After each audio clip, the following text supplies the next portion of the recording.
So this is going to be my review of the Mamiya 645, and there's probably a million out there, but this is mine. It's kind of like Full Metal Jacket. My rifle is mine, or something like that. But Mamiya 645 1000S is the model that I have. This was my first medium format camera. The negative is 6 by 4.5, hence the name. It's not as big as a 6x7, and it's not as small as a 35mm negative. It's a good in-between size. One of the main reasons I got this specific model is because the shutter speed goes to 1/1000th of a second, which is super nice in bright daylight and you want to shoot a little wide open. Another reason why I got this was because the mirror lockup feature, and that allows you to shoot at lowest shutter speeds like 1/30th of a second, 1/15th of a second. I'll show you a picture right now that I took at 1/15th of a second handheld. Turned out really nice. The only downside is when you do hit this lever, the viewfinder goes black, so you may have to make sure that you have your composition and your focus perfect beforehand. The lenses are great on this camera. I have the 80 1.9, and it's going to be the only lens that I use from now on. It's beautiful. The bokeh is amazing. It's perfect in low light. It's not ginormous. It's not tiny, but it's just a perfect size. I did have a 55mm lens, which was a good walk-around lens, and I did have the 110, and that was good for more portrait work, stuff like that.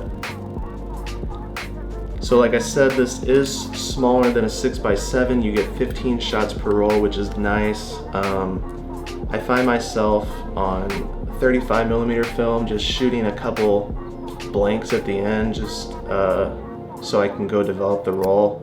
So this is nice. It's 15. I think it's a good in-between between the 10 with 6x7 and the 36 with 35mm film. So the meter in this is extremely accurate. What you'll do is hit this button right here, and your exposure meter will pop up on the right side for about 15 seconds, and it will just show you if you're overexposed or underexposed. Super nice. You can easily see if you're overexposed by 1 or 2 stops, and if you want to do that, you can, or you can set your ISO reading right here, what the meter will read off of. You can set it to 800 if you have portrait 400. You can set it to 200. You'll be overexposed 1, or you can just read the meter on the right side, and you'll get the same exact the benefit of overexposure. Some of the cons that I've had is you cannot switch the back or the film mid-roll like an RB67. Once you put a roll in there, you're stuck with that. Like I said, it feels sturdy in your hand, but it is a little blocky and it's a little strange to hold. And putting it up to your eye is a little funky, but I've seen a lot more people complain about it than I think personally it warrants. It did come with the waist level viewfinder, but after using the RB67 and going back to how small this is, I just cannot do the waist level viewfinder anymore. It's so incredibly small. It's like looking through a pinhole.